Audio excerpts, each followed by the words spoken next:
friction-free innovation in the future.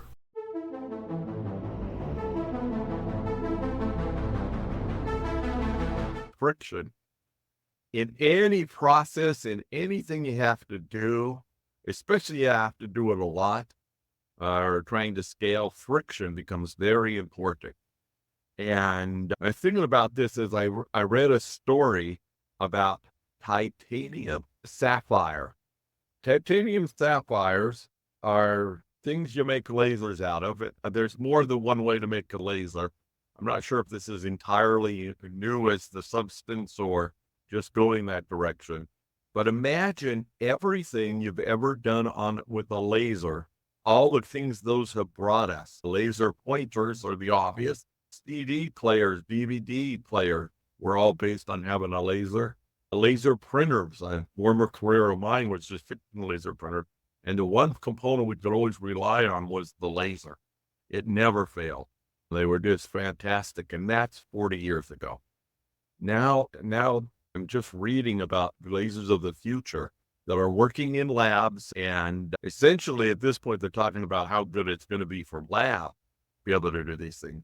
Instead of having a big desktop, tabletop contraption that's made to do a laser and then do whatever scientific experiments they're doing with it, they're able to put that on something that's more or less chip size.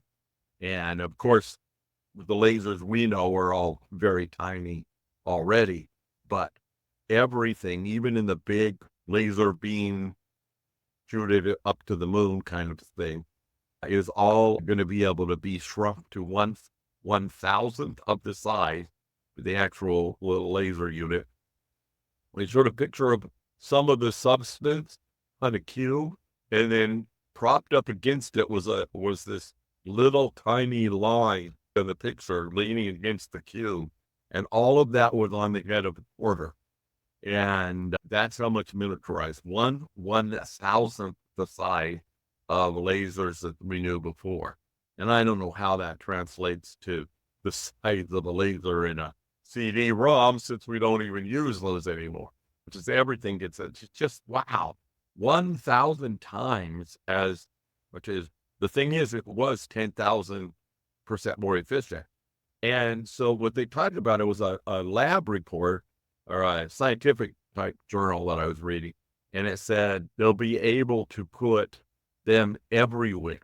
And when doing experiments, be able to replicate and do much more. And that's what friction is about. There's all sorts of friction. About friction, two things rubbing against each other and how that force will slow things down. Basically, that's why things travel in space so differently. You just let it go and it keeps on going. There's no friction. And we do what we can to reduce friction with lubricants and things like that. But there's other kind of friction, is economic friction. The work we're doing in Africa now is about reducing the friction in being able to do money transfers and payments and all the exchanges, all the things that operate on trying to move money from one place to another. I recall if you wrote a check, then you put it in an envelope and then you mailed it to somebody. I actually recall a time when, I don't know why, maybe we thought the 3-cent stamp was too much.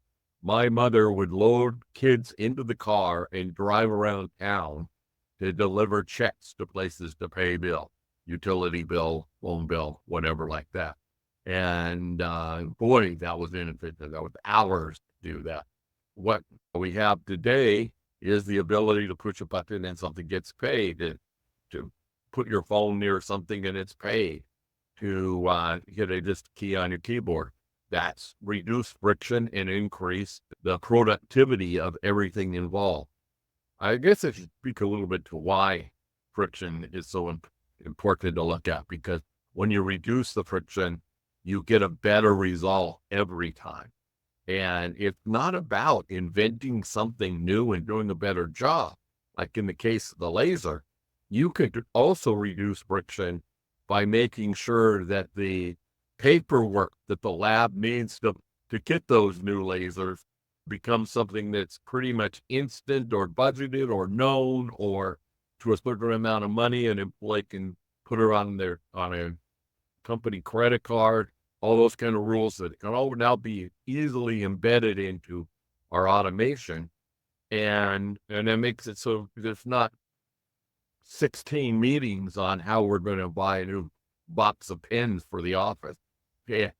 So social friction becomes when you do need to talk to the other people and get things done. If you want to form a group and you want the group to be cohesive, you better spend some time. One I personally have a lot of trouble with is greeting people.